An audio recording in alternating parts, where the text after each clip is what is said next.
हमारे मन में गंदे विचार क्यों आते हैं?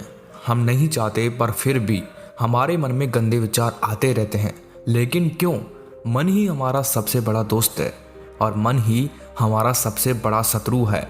जब हम अपने मन के हिसाब से चलते हैं तो मन हमें भटका देता है, और जब हम मन को संतुलित कर लेते हैं तो हम अपनी ज़िंदगी में सब कुछ पा लेते हैं। हम हमारे मन में आने वाले गंदे विचारों को रोकने की कोशिश करते हैं, पर जितना हम रोकते हैं उतने ही ये विचार हमारे अंदर प्रवेश करते जाते हैं। आप जिस चीज़ से जितना दूर भागोगे उतना ही वो चीज़ आपको अपने पास लाएगी। इसीलिए उस चीज़ से भागो मत, उस पर संतुलन कायम करो। एक बार एक युवक गौतम बुद्ध के पास आया और गौतम बुद्ध से बोला कि हे बुद्ध, मेरे मन में इतने गंदे विचार क्यों आते हैं? मैं नहीं चाहता कि मेरे मन में गंदे विचार आए, पर मेरे मन में हमेशा काम वासना के विचार चलते रहते हैं और मैं इनके बारे में सोच सोच कर बहुत परेशान हूँ। मेरी ऊर्जा और समय ये सब सोचने में ही नष्ट हो जाता है, और इन सब के विचारों की वजह से मैं कभी भी शांत नहीं रह पाता और मैं हमेशा ही स्त्रियों को देखकर मोहित हो जाता हूँ, अपने आप को रोक ही नहीं पाता। बुद्ध मुस्कुराए और उन्होंने उस युवक से पूछा, क्या तुम्हें पता है ये काम वासना होती क्या है? फिर लड़के ने उत्तर दिया और कहा, बुद्ध, मैं ये तो नहीं जानता कि काम वासना होती क्या है, पर हाँ, ये जो भी है बहुत बुरी चीज है।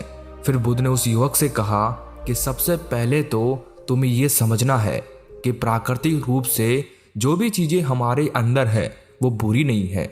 हमारे जीवन में उसकी कुछ ना कुछ जरूरत है। वासना कोई बुरी बात नहीं है, ये तो हमारे मन की एक भावना है जो हमें किसी न किसी चीज की कमी का एहसास करवाती है, और फिर हम उस चीज को पाने के लिए उस चीज की तरफ आकर्षित हो जाते हैं। जैसे अगर तुम्हारे पास धन की कमी है तो तुम में धन पाने की वासना उत्पन्न हो जाएगी। तो वासना कुछ और नहीं, बस एक प्रकार की कमी है जो कि एक प्रकार की जरूरत का एहसास है, और जब ये जरूरत शारीरिक हो तो हम इसे काम वासना कह देते हैं।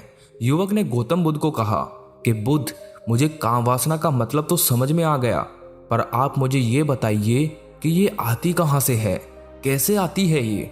गौतम बुद्ध ने कहा कि काम वासना कहीं से आती नहीं है, ये तो हमारे अंदर ही होती है, और इसका होना तो जरूरी भी है, तभी तो मानव जाति का विस्तार होगा।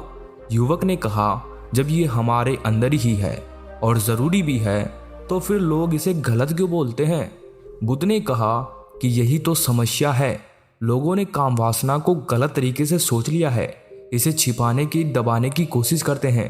काम वासना गलत नहीं है, बल्कि काम वासना का गलत तरीके से प्रयोग करना गलत बात है। लोग जिससे प्रेम करते हैं बस उसी के लिए जीने लग जाते हैं, उसे पाना ही अपना लक्ष्य बना लेते हैं और उसी के बारे में हमेशा सोचते रहते हैं, पर यह सब गलत है।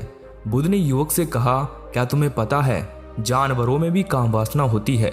युवक ने उत्तर दिया, हाँ बुद्ध, जानवरों में भी काम वासना होती है, क्योंकि जानवर भी तो आखिर अपनी पीढ़ी को आगे बढ़ाएंगे। बुद्ध ने कहा, तो फिर हम जानवरों की काम वासना को गलत क्यों नहीं कहते? युवक ने कहा, मुझे नहीं पता महात्मा, आप ही मुझे बताइए। गौतम बुद्ध ने कहा कि जानवर अपनी काम वासना का प्रयोग आनंद प्राप्ति के लिए नहीं करते, वो तो सिर्फ संतान उत्पन्न करने के लिए काम वासना का उपयोग करते हैं। जानवरों को प्रकृति ने इतनी समझ नहीं दी कि वो काम वासना को अपने सुख का आधार बना सके, जबकि मनुष्य अपनी समझ के बलबूते पर प्रकृति में पाई जाने वाली प्रत्येक वस्तु को अपने सुख के लिए प्रयोग करता है। हम इंसानों ने ही काम वासना को अपने सुख का साधन बना लिया है, जबकि प्रकृति ने तो हमें अपने वंश को आगे बढ़ाने के लिए दिया था, लेकिन इंसानों ने इसे अपने जीवन का परम लक्ष्य बना रखा है, और इस तरह से काम वासना का बेलगाम हो जाना गलत है। युवक ने बुद्ध से पूछा, महात्मा जी, ये काम वासना हम पर हावी क्यों होती है, क्यों ये बेलगाम हो जाती है? तब गौतम बुद्ध ने कहा कि सुनो, अब जो मैं तुम्हें बताऊंगा उसे तुम ध्यान पूर्वक सुनना। काम वासना का सारा खेल तुम्हें समझ आ जाएगा, तुम्हें तुम्हारे सारे सवालों का जवाब मिल जाएगा, बस तुम्हें ध्यान से सुनकर समझना है। फिर गौतम बुद्ध युवक को बताना शुरू करते हैं कि एक बार की बात है, एक आश्रम में गुरु और उनके शिष्य रहा करते थे। शिष्य रोजाना आश्रम के बाहर स्थित गांवों में भिक्षा लेने के लिए जाते थे। उस आश्रम का एक शिष्य जिस गांव में भिक्षा लेने जाता था, उस रास्ते में एक नदी पड़ती थी। वो शिष्य रोज उसी रास्ते से भिक्षा लेने जाता था। एक दिन उस शिष्य ने देखा कि एक लड़का पेड़ के पीछे छिपा है। वो शिष्य उस लड़के के पास गया और उससे जाकर बोला, भाई तुम इस पेड़ के पीछे छिपकर क्या देख रहे हो? लड़के ने कहा, अरे तुझे नहीं दिख रहा क्या कि मैं क्या देख रहा हूँ? तब शिष्य ने नदी की तरफ देखा तो वहां पर कुछ लड़कियां पानी भर रही थी। वो लड़कियां 14-15 साल की होगी। तब शिष्य ने उस लड़के से कहा, अरे भाई वहां पर तो लड़कियां पानी भर रही है, इसमें छिपकर देखने वाली क्या बात है? तब वो लड़का शिष्य की तरफ देखकर उससे कहता है, अरे पागल तुम्हें दिखाई नहीं दे रहा क्या कि कैसे ये परियां नदी से पानी निकाल रही है? जरा उनकी अदाओं को तो देखो, उनके कोमल शरीर को देखो, उनकी पतली कमर मटके को उठाते समय बल खाती है और उनके बाल उनकी कमर पर कैसे लहरा रहे हैं, मानो सुंदरता बिखरी पड़ी हो। शिष्य ने फिर नदी की तरफ देखा और इस बार वो शिष्य देखता ही चला गया। अभी तक तो उसे कुछ भी नजर नहीं आ रहा था और वो बिल्कुल निर्भय था। उसे किसी भी बात का कोई डर नहीं था। लेकिन अब वो छिपने लगा और उन लड़कियों को देखने लगा जैसे उसने कोई अपराध कर दिया हो। और जब वो छिपकर उन लड़कियों को देख रहा था तभी वो अचानक अंदर से कांप गया और उसने कहा कि ये मैं क्या कर रहा हूँ? मैं जो कर रहा हूँ वो सही नहीं है, मुझे यहाँ से चले जाना चाहिए। और फिर वो जल्दी से वहाँ से चला गया। वो आश्रम पहुँच जाता है। आश्रम जाकर वो अपने कार्यों में लग गया। लेकिन जो अभी वो देखकर आया था वही उसकी आंखों के सामने बार बार आ रहा था। उसके मन में वही दृश्य चल रहा था। उसका मन वही सब कुछ देखने के लिए ललायित हो रहा था। उसका किसी भी काम में मन नहीं लग रहा था। सुबह होते ही वो रोज जल्दी ही भिक्षा के लिए आश्रम से निकल जाता और उस नदी के पास वाले वृक्ष के पास जाता जहाँ पर वो लड़का पहले से मौजूद रहता था। उसके साथ मिलकर लड़कियों को छुप छुप कर देखता था। अब वो शिष्य रोज ही ऐसा करने लग गया। ये उसके रोज का काम हो गया। अब उस शिष्य का मन किसी भी काम में नहीं लगता था। वो हमेशा ही किसी न किसी प्रकार के विचार में उलझा रहता। वो आश्रम के कार्यों को भी ठीक ढंग से नहीं कर पा रहा था। ना वो ठीक से सो पाता था, ना वो ठीक से खाना खा पाता था। उसका मन बेचैन सा रहता था।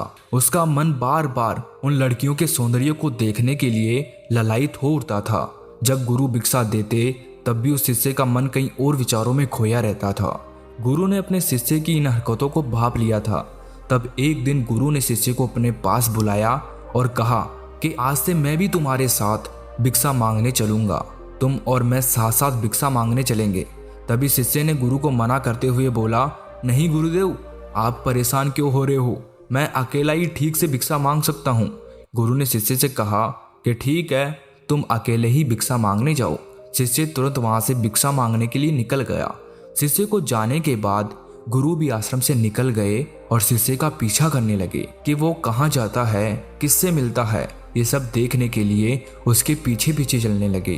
थोड़ी दूर जाने के बाद गुरु ने देखा कि उनका शिष्य एक लड़के के साथ एक पेड़ के पीछे अपराधी की तरह छिपा हुआ है और छिपकर कुछ देख रहा था। गुरु भी अपने शिष्य के पीछे जाकर खड़े हो गए कि आखिर उनका शिष्य ऐसा क्या देख रहा है जिसे देखने के लिए वो पेड़ के पीछे अपराधियों की तरह छिपा पड़ा है।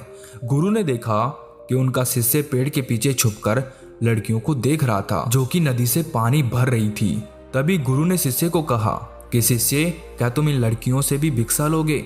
अपने गुरु की आवाज सुनकर वो शिष्य घबरा गया और उसके पसीने छूटने लगे।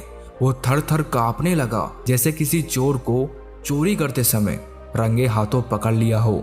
उस शिष्य की हालत खराब हो गई। वो कुछ भी नहीं बोल पा रहा था। दूसरा लड़का जो शिष्य के साथ था वो वहां से भाग गया। शिष्य घबराया हुआ था। उसके मुंह से कुछ टूटे फूटे शब्द ही बाहर निकल रहे थे। वो अपने गुरु से नजरें भी नहीं मिला पा रहा था। गुरु ने शिष्य की तरफ देखा और कहा कि मेरा शिष्य तो निर्भय था, उसे तो किसी भी चीज का डर नहीं था, लेकिन ये क्या, तुम तो डर के मारे कांप रहे हो। शिष्य ने गुरु से कहा कि मुझे माफ कर दो गुरुदेव, मेरा इसमें कोई दोष नहीं है।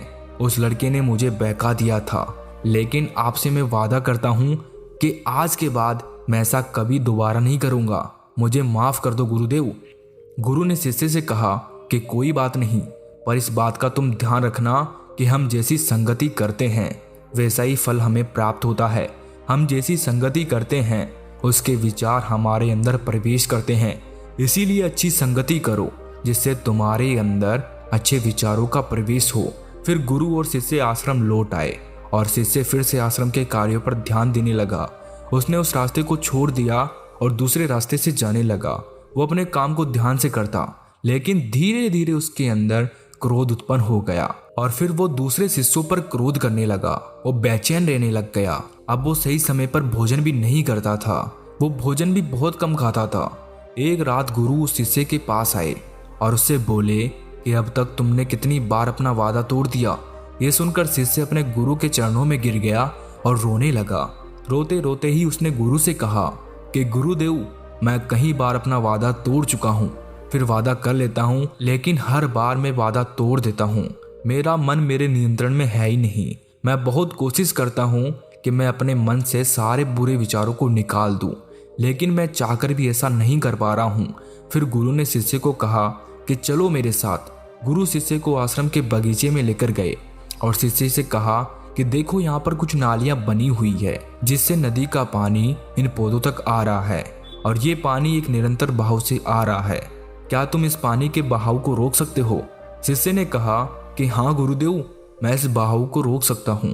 फिर शिष्य ने मिट्टी उठाकर उस नाली में डाल दी। वो पानी थोड़ी देर के लिए रुक गया और फिर थोड़ी देर बाद उस रेत के ऊपर से पानी आ गया। गुरु ने शिष्य से कहा, अरे ये क्या, ये तो पानी रुका ही नहीं। फिर शिष्य ने कुछ कंकड़ पत्थर उठाकर उस नाली में डाल दिए और फिर थोड़ी देर के लिए पानी रुक गया, लेकिन फिर थोड़ी देर बाद ही उन कंकड़ पत्थर के ऊपर से पानी निकल आया। फिर गुरु ने कहा कि शिष्य, ये क्या हुआ? पानी तो फिर से आ गया। तुम तो बोल रहे थे कि तुम इसे रोक दोगे। क्या हम किसी काम को रोकना चाहे तो क्या हम उसे रोक नहीं सकते? तब शिष्य ने कहा, कोई बात नहीं गुरुदेव, मैं इस पानी को तो आपको रोक के दिखाऊंगा। फिर वो शिष्य एक बड़ा सा पत्थर लेकर आया और उस नाली पर डाल दिया और पानी रुक गया। फिर शिष्य ने गुरु से कहा कि देखा गुरुदेव, मैंने कहा था ना कि पानी को मैं रोक दूंगा। मैंने पानी को रोक दिखाया। आपकी बात मैंने पूरी कर दी। गुरु मुस्कुराए और बोले, अच्छा जरा ध्यान से देखो, पानी रुक गया क्या? वो तो पीछे की नाली तोड़कर बाहर आ गया और अगल बगल से बह रहा है। और ध्यान से देखो तो इस पत्थर के आगे भी आ गया और ये पानी अपना रास्ता बदल कर फिर से आगे की तरफ बह जाएगा। और फिर थोड़ी देर बाद ऐसा ही हुआ। फिर गुरु ने शिष्य को समझाया कि तुम्हारे साथ भी तो ऐसा ही चल रहा है। तुम बार बार प्रयास कर रहे हो, बड़े से बड़ा प्रयास कर रहे हो, पर हर बार तुम्हारा प्रयास टूट रहा है और ये हमेशा टूटता ही रहेगा। तुम कितना भी बड़ा पत्थर रख लो, लेकिन पानी तो अपना रास्ता बना ही लेगा। ये सब देखकर शिष्य निराश हो गया। फिर शिष्य ने गुरु से कहा कि हे गुरुदेव, क्या कोई तरीका नहीं है जिससे मैं इन गंदे विचारों से बाहर निकल सकूं? और ये मेरे मन में आए ही नहीं। गुरु शिष्य को एक नदी के पास ले गए जहां से उस बगीचे में पानी आ रहा था। गुरु ने शिष्य से कहा, वो पानी इसी नदी से जा रहा है। अगर हम यहीं से उस रास्ते को बंद कर दें जहां से ये पानी बगीचे में जा रहा है, तब क्या हम पानी को रोक नहीं सकते? शिष्य ने कहा कि हाँ गुरुदेव, अवश्य ऐसा हो सकता है। मैं इस पानी को यहीं से बंद कर देता हूँ, तब आगे की नाली में पानी जाएगा ही नहीं और फिर बगीचे में पानी जाएगा ही नहीं। फिर शिष्य ने नदी से जाने वाले रास्ते को बहुत मेहनत करके पत्थर और मिट्टी डाल डालकर बंद कर दिया और गुरु से कहा कि गुरुदेव, मैंने पानी को बंद कर दिया है, अब ये पानी बगीचे में जाएगा ही नहीं। तब गुरु ने कहा कि शिष्य, अगर पानी बगीचे में नहीं जाएगा तो पेड़ पौधों को पानी कहाँ से मिलेगा? उन पेड़ पौधों को तो पानी की आवश्यकता है और उन पेड़ पौधों में कुछ पेड़ पौधे तो ऐसे हैं जिनको रोज पानी की आवश्यकता है। वो तो मुरझाकर मर ही जाएंगे, उनका क्या होगा? पानी तो हमें खोलना ही होगा। शिष्य ने गुरु की बात सुनकर वापस नदी से जाने वाले पानी का रास्ता खोल दिया। तब गुरु ने शिष्य से पूछा, शिष्य, अगर हम इस नदी के पूरे पानी को बगीचे की तरफ मोड़ दें तो क्या होगा? तब शिष्य ने जवाब दिया कि गुरुदेव, वहां पर जितने भी पेड़ पौधे हैं वो गलकर नष्ट हो जाएंगे, वहां पर कुछ नहीं बचेगा। फिर गुरु मुस्कुराए और बोले, तुम इस बात को समझो कि हमें किसी भी चीज को रोकना नहीं है, बस हमें हमेशा संतुलन बनाए रखना है। कम पानी से भी पौधे नष्ट होते हैं और ज्यादा पानी से भी पौधे नष्ट होते हैं। हमारा जीवन संतुलन से ही चलता है। गुरु ने शिष्य से कहा कि अगर मैं तुम्हें कुछ कहूँ कि तुम आम के बारे में मत सोचो, तो तुम्हारे मन में सबसे पहले किसका चित्र आएगा? शिष्य ने कहा कि गुरुदेव, मेरे मन में तो पहला चित्र आम का ही आएगा। गुरु ने कहा कि जब हम गंदे विचारों को जबरदस्ती रोकने का प्रयास करते हैं तो वो और मजबूती के साथ हमारे अंदर प्रवेश करते हैं, हमारे अंदर उठते हैं। इसीलिए हमें उन्हें कभी भी दबाने की कोशिश नहीं करनी चाहिए। फिर गुरु ने शिष्य को समझाते हुए कहा कि हमारे गंदे विचार बुरे लोगों की संगति करने की वजह से भी आते हैं। कई बार क्या होता है कि कामुकता हमारे अंदर होती नहीं है, लेकिन कुछ अश्लील लोगों के साथ रहने की वजह से ये हमारे अंदर हावी हो जाती है। फिर शिष्य ने कहा कि गुरुदेव आप सही कह रहे हैं, मैं अपने मार्ग से भटक गया था। फिर वो शिष्य उस रात बहुत ही चैन की नींद सोया। सुबह अपने कार्यों को पूरे मन से किया और फिर सुबह वो भिक्षा लेने के लिए उसी रास्ते से गया जहां वो लड़का आज भी पेड़ के पीछे छिपकर उन लड़कियों को देख रहा था। वो शिष्य उस नदी पर गया जहां वो लड़कियां पानी भर रही थी। उसने उन लड़कियों से पानी मांगा। उन लड़कियों में से एक लड़की ने उसे पानी पिलाया और उस सन्यासी शिष्य के चरण छुए। शिष्य ने उसे आशीर्वाद दिया कि तुम्हारा कल्याण हो। शिष्य का मन सकारात्मक ऊर्जा से भर गया। उसके चेहरे पर मुस्कान आ गई थी, जैसे कि उसे कुछ खोया हुआ वापस मिल गया हो। वो वापस अपने रास्ते से जाने लगा। तभी पीछे से वो लड़का आ गया जो पेड़ के पीछे छुपा हुआ था। वो शिष्य के पास आया और बोला कि क्या बात है, आज तो तुमने नजदीक से दर्शन कर लिए, तुम तो मुझसे भी आगे निकले। तब शिष्य ने कहा कि हम हमेशा दूसरे के दर्शन करने में ही व्यस्त रहते हैं, अपने दर्शन कर ही नहीं पाते। तुम कब तक इस पेड़ के पीछे छुपते रहोगे? किसी को पसंद कर लो, उससे बोल दो। अगर वो भी तुम्हें पसंद करती है तो शादी कर लो, पर उससे पहले तुम कुछ बन जाओ, अपने आप को पहचान लो। ऐसे अपना समय बर्बाद मत करो। फिर वो लड़का रोज उस शिष्य से मिलने लगा और उस लड़के ने नदी पर जाना छोड़ दिया और फिर वो लड़का अपने जीवन में कुछ बनने के लिए संघर्ष करने लगा। तो तुमने देखा संगति का असर क्या होता है। अपनी संगति बदलो, अपने विचार बदलो। बुद्ध ने युवक से पूछा कि क्या तुम्हें तुम्हारे सारे सवालों का जवाब मिल गया? तब युवक ने कहा कि हाँ महात्मा जी, आपका बहुत बहुत धन्यवाद। तब गौतम बुद्ध ने युवक से कहा कि जब तुम्हारे मन में गंदे विचार आए तब आप अपने आप को दोषी मत मानो। ये शरीर है और ये सब इसने हजारों वर्षों से सीखा है। एक केवल तुम्हारे सोच लेने से, शपथ लेने से ये टूटने वाला है नहीं, लेकिन तुम्हारे पास वो शक्ति है, वो ऊर्जा है जिसका तुम्हें संतुलन उपयोग करना है। तुम एक जीवित ऊर्जा हो जो कुछ भी अनुभव करने के लिए स्वतंत्र है, जो निर्माण करने के लिए स्वतंत्र है। इसीलिए तुम अपने आप को पहचानो। ये बोलकर गौतम बुद्ध मौन हो गए और वो युवक वहां से चला गया।